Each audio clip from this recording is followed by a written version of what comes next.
Ayo, what's up? Welcome back din sa ating channel, It's Bobs TV.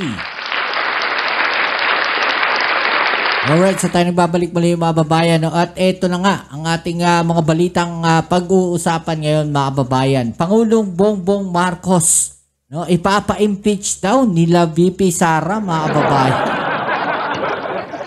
Dahil daw po, no, sa pagpapakulong dito kay dating Pangulong Duterte sa ICC. No, sinasabi nila mga kababayan na yun daw pagdadala, no, pag-surrender, no, dito sa dating Pangulong Duterte sa ICC mga kababayan ay impeachable offense daw. No, yun yung kanilang mga sinasabi ng mga kaalyado nila mga kababayan. Pero, no, yung bang mga confidential funds hindi ba impeachable yon? Yung mga nag-receive ng confidential fund mga kababayan na kung saan no wala man lang mga dokumento. Ibig sabihin, kagaya niyan, no, merong mga team chichirya diyan. 'Di ba? At kung ano-ano pang mga pangalan, no, yung sumulpot doon sa mga nag-receive mga kababayan, no, netong mga confidential fund na ito na hindi maipaliwanag. Diba? Napaka ewan ko lang. Alam niyo yun? Wala na silang lusot, wala na silang maibato sa ating gobyerno, mga babayan. Kaya ang gusto na lang nila, ipa-impeach ang ating Pangulong Bongbong Marcos dahil po no, sa pagpapakulong o pagpapaaresto no, dito sa dating Pangulong Duterte, no, na may kinakaharap nga po mga kababayan na kaso no, dyan sa ICC. At maliwanag na kahit anong gawin nila mga kababayan, no, pasok na pasok. Dahil in-explain na po yan. No, na yung mga nangyari na yon, no, na mga noong panahon, no, nang sila nakaupo, no, dyan po sa war on drugs na yan na kanilang ginawa, pasok na pasok po doon sa taon bago umalis ang Pilipinas sa ICC. Diba? May mga ebidensya, diniscuss yan Diba? So bakit kayo magagalit? Bakit nyo sasabihin na illegal yung pag-aresto? Yung bang mga confidential fund na hindi nila ma-explain, no, hindi ba illegal yon? Hindi kaya yun ang mas impeachable? Yung mga nawawalang pera na yon? Diba? Yung pera ng taong bayan, yung pondo ng taong bayan na ang laki-laki ng halagang nawala. Na hindi mo malaman kung sino yung nag-receive, no? Mga chichirya at kung ano-anong pangalan. Diba? So ito, pakinggan natin itong balita na to dahil ang ating Pangulong Bongbong Marcos, mga babayan, ay hindi po nababahala dyan. Diba? So, pero syempre bago ang lahat, bago natin umpisahan yan, please don't forget to subscribe, like, share, comment dyan sa comment section. Shoutouts to! Shoutouts po dun sa mga bago natin subscribers dyan. Maraming salamat sa inyo. Don't forget to click ang notification bell para ma-update kayo sa mga latest video uploads natin. At paki-follow na rin yung ating Facebook page. Nandiyan po sa ibaba yung link. Maraming salamat po sa inyo. Alright. Okay, konti na lang Grabe, magti-300,000 na tayo. Salamat po sa mga subscribers natin dyan. Baka hindi pa kayo nakasubscribe. Please naman po. Maraming salamat po sa inyong suporta. Alright, so huwag na natin patagalin to. Umpisa na natin. Let's go. So ang tanong kung nababahala ang Pangulo, hindi po. Hindi daw nababahala ang Pangulong Bongbong Marcos sa impeachment no, na sinasabi na itong kampo nila Vice President Sara Duterte, mga kababayan, doon sa pagpapahuli, no, o pagsuko, no, o pagpapakulong ng administrasyon sa dating Pangulong Duterte doon po sa ICC. Diba? Hindi natatakot. Diba? Dahil alam ng Pangulong Bongbong Marcos natin no, na wala siyang nilabag na batas. Diba? Sila nangangarag na sinabing papa-impeach kung ano-ano na sinabi nila. Diba? Ang dami na nilang ang dami na nilang ngal-ngal, ang dami na nilang dak-dak. Diba mga kababayan? Ano-ano na rin kanilang mga pinagsasabi, no? Lahat na, dinamay na nila, pati yung Pangulong Bongbong Marcos na sinabi na dati, No, sinabihan ng ating Pangulong Bongbong Marcos ang Kongreso, no, ang House of Representatives, no, wag ninyong ituloy yung impeachment na yan, no, kaya Vice President Sara Duterte. 'Di ba? Natuloy yung impeachment, no, tinuloy ng Kongreso. Ngayon, binanatan nila yung Pangulong Bongbong Marcos, siya nga ayaw niya matuloy yung impeachment. 'Di ba? Kakabanat ninyo ng kababanat baka umuo na lang itong Pangulong Bongbong Marcos. Sige, pa-impeach nyo na yan. Makulit itong mga yan Diba? Alam nyo, minsan nakakapikon din yung ganon. Na wala kang ginagawa, no, tahimik ka lang, tapos tinitira ka ng tinitira, binabanatan ka ng binabanatan. Diba? Parang nakakarindi na rin yun Hindi naaalarma si Pangulong Ferdinand Marcos Jr. sa paniniwala ng ilang mga kaalyado ni dating Pangulong Rodrigo Duterte na impeachable offense ang pag-aresto at pag-turnover sa International Criminal Court o ICC sa former president. Dahil umano ito sa kabiguan na protektahan ng Pangulo ang mamamayan at pagpayag umano na manghimasok ang isang foreign entities sa Pilipinas. Kaya lang kasi, yun nga pong excuse me, no, pinapag-anuan ng ating Pangulong Bongbong Marcos ang mga mamamayan, binabantayan. No, pinoproteksyonan ng ating Pangulong Bongbong Marcos ang mamamayan. Sa panong paraan? Kasama na po dyan yung pagbabantay ng ating mga Philippine Coast Guard na sinusuportahan niya po, no, dyan sa West Philippine Sea. Dahil kung hindi susuportahan ng ating Pangulong Bongbong Marcos, yung mga Philippine Coast Guard natin, yung Armed Forces of the Philippines, Philippine Navy, no, kung di siya bibili ng mga makabagong barko, mga armas, di ba? Panlaban natin yan sa China, di ba? So makikita natin mga babayan na kung paano proteksyonan ng ating Pangulong Bongbong Marcos yung kanyang mamamayan, no, yung kasarinlan ng Pilipinas, yung teritoryo ng Pilipinas, di ba? Na hindi ginawa ng nakaraang administrasyon. Hinayaan lang nila, no, na makapagtayo ng mga base militar yung China diyan sa West Philippine Sea. Di ba? Kaya huwag nilang sasabihin, no, na walang ginawa ang ating Pangulong Bongbong Marcos para proteksyonan yung mga mamamayan. Diba? Alam nga naman proteksyonan niya itong si dating Pangulong Duterte kung may nakasampang kasong ganyan na crime against humanity. Diba? Alam nyo, kahit proteksyonan niya yan, kahit sabihin niyang hindi niya isuko yan, matitigil ba yung mga yan, no, sa pag-atake nila sa Pangulong Bongbong Marcos? Hindi. Hindi titigil yung mga yan.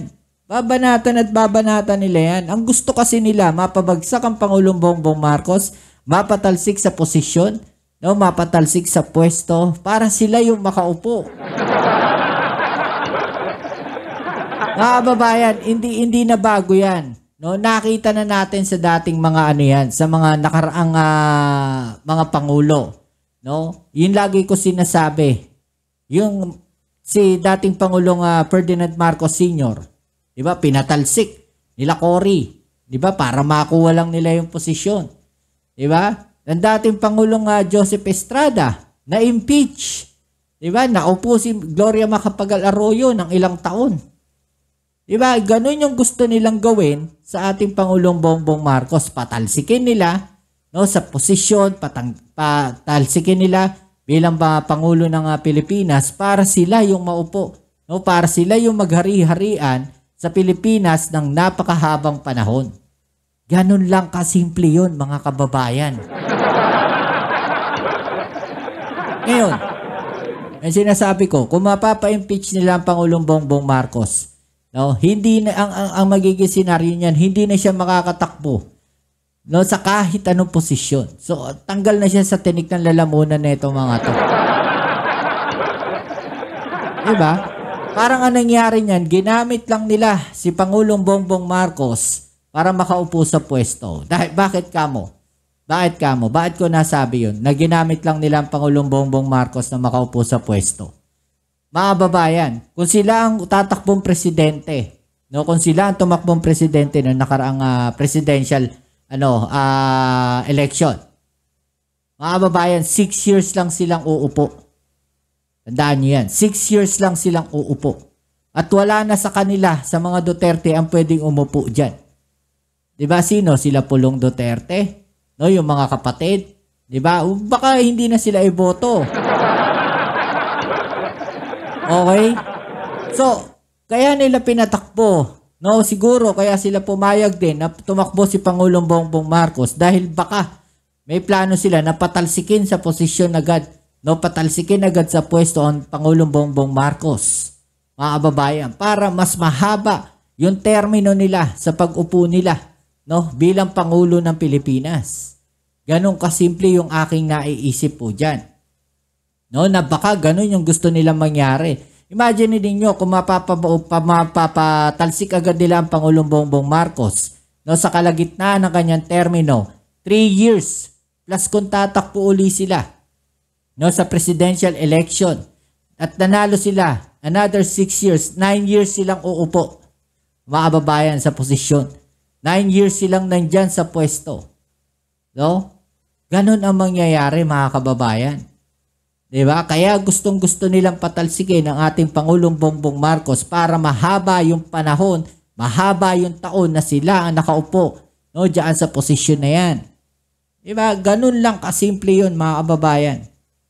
Ayon kay Palace Press Officer Undersecretary Claire Castro, hindi nababahala ang Pangulo sa usaping maaari siyang masampahan ng impeachment complaint dahil dito. Hahayaan na lamang din ng Malacanang ang proseso ng International Criminal Court na umusad sa kaso ni dating Pangulong Duterte. Ito ay kahit formal na kinwestiyon na ng kampo ni FERRD ang jurisdiksyon ng ICC. Kung ang depensa nila ay walang jurisdiction ng ICC, then that's part of due process. Let them be. At diba? Wala na magagawa yung ano natin dyan, yung Pangulo natin dyan. Kung yun yung nadesisyon na ng ICC na wala silang jurisdiction dyan, so be it. Diba? So be it. Bakit sila natatakot? Pwede naman pala sila magsampa ng gano'n. Diba? So be it. No, yun nga due process, kasama sa due process yun na hinihingi nila. No, pero yung mga naging biktima, no, noong panahon na sila ang nakaupo doon sa war on drugs, naghahanap din ng due process yung mga naging biktima noon. No, so eto, due process yung ibinigay sa kanya. 'Di ba? Pero yung mga biktima noon, walang due process yun. 'Di ba? Yun yung sinasabi nila. Kaya nga sila nagsampa ng kaso sa ICC. Diba? Dahil gusto nila makakuha ng due process na same thing na hinihingi, mga kababayan, itong mga DDS, due process. Diba? Tama naman yung sagot dito Diba? Ni Yusek Claire Castro. Diba? Ni Madam Castro. No? Na so be it. No? Ano yan proseso yan Idaan natin sa proseso. Kung wala sa jurisdiction, so be it. Pauwiin nyo sa Pilipinas. Diba? Tapos ang kaso. So ganun lang yun. Diba ganun lang kasimple yun. Kung ang depensa nila ay walang jurisdiction ng ICC, then that's part of due process. Due process. Let them be. At kung ano ang magiging tugon po dito ng ICC, nasa kamay na po yan ng ICC. Sa isinumit. Diba? Labas na tayo dun. Labas ng Pangulong Bongbong Marcos dun. Kung yun ang desisyon ng ICC, pauwiin si dating Pangulong Duterte, so pauwiin. Diba? So, tapos ang kaso. Diba? So, problema na nila yun. Tsaka, isa pa mga kababayan, hindi naman yung Pangulong Bongbong Marcos ang nagsampa ng kaso sa ICC Diba? Yung dating Senator Trillanes. Bakit si Pangulong Bongbong Marcos yung dinidikdik ninyo? Nasa ng mga kokote ninyo, mga DDS? No? Nasa ng, ewan ko sa inyo. Meeting challenge sa pre-trial chamber Nalaso na talaga kayo. Nalaso na yung mga pag-iisip ninyo. ng ICC, hinimok ni Attorney Nicholas Kaufman at Dov Jacobs ang ICC na ipatigil na ang proceedings laban sa... Okay, sasabi dito, the defense requests the pre-trial chamber find that there is no legal basis for the continuation of the proceedings against Mr. Rodrigo Roa Duterte and to order his immediate and unconditional release. No? Sabi po ng mga council na ni dating Pangulong Duterte. Dating Pangulo at iutos ang agarang pagpapalaya dito. Sa isyu naman na maaari umanong makapagpahina sa kaso ni dating Pangulong Duterte ang pahayag ng gobyerno ng Pilipinas na walang jurisdiksyon ng ICC, sagot ni Yusek Castro. It has been said many times na hindi naman po tayo nakikipag-cooperate sa ICC. Dahil nga po, as of now, wala pa pong jurisdiction ang ICC sa bansang Pilipinas. Nel Maribuhok, Diba? Malinaw naman no, na sinasabi ng ating gobyerno, no, na wala tayong jurisdiction dyan. Kaya lang yung Interpol kasi, no, yun ang humuli sa kanya. Yun ang yung nakipag-coordinate dahil doon sa kanyang kaso. Diba? May kaso siya so kaya nandyan yung Interpol. Yung Interpol ngayon ang nag-surrender sa kanya sa ICC. Diba mga kababayan? Ganun kasimple yun. No? Nalalason kasi yung isipan na itong mga DDS na to At hindi nyo na maiaalis yung lason na yan sa isipan ng mga yan mga kababayan. Huwag na kayong umasa. No, ganyan kasi talaga. Pagka talagang sarado na yung isipan ng mga yan, wala na silang ibang ibang focus mga kababayan, kundi banata ng ating gobyerno. Parang si Akla, ganyan yan Diba, wala na siyang ibang ginawa kundi siraan yung Pangulong Bongbong Marcos, siraan yung gobyerno. Wala na siyang ibang ginawa mga kababayan. Diba, nakakahiya lang. Yung sinasabi niyo nakakahiya na yung mukha ng mga Pilipino. Mas nakakahiya yung kanyang ginagawa na nasa ibang bansa siya, ngalngal siya ng ngalngal. On public pa. Diba? Hindi kagaya ng ibang vlogger. Siya on public talaga. Tapos magtatawag ng people power. Magtatawag ka ng people power, Akla. Tapos ikaw nasa ibang bansa. Ang maganda niya, pumalik ka ng Pilipinas, dito ka magtawag ng people power para makita natin. No? Harapin mo yung mga kaso mo. Hindi yung nandiyan ka sa ibang bansa, nandiyan ka sa dahig, magtatawag ka ng people power. Sino isinalang mo? Yung mga uto-uto ng mga DDS? Tatawag ka ng people power? Sino yung mga nandoon? No, sino yung mapapahamak doon? Sino yung uhulihin ng mga pulis doon? 'Di ba? Hindi ikaw, yung mga nandoon na nauto ninyo sa people power nyo. Ay nako, wag kayo nagpapaniwala diyan kay Akla. Yung kaso nga niya rito, di niya maharap Papaniwala pa kayo diyan. Okay, so yan muli, maraming salamat sa lahat ng mga patuloy na kasuporta dito sa ating channel. Kita-kits tayo sa ating next video upload. Ito muli ang inyong kay Mobs sa Mobs TV. Peace. ML.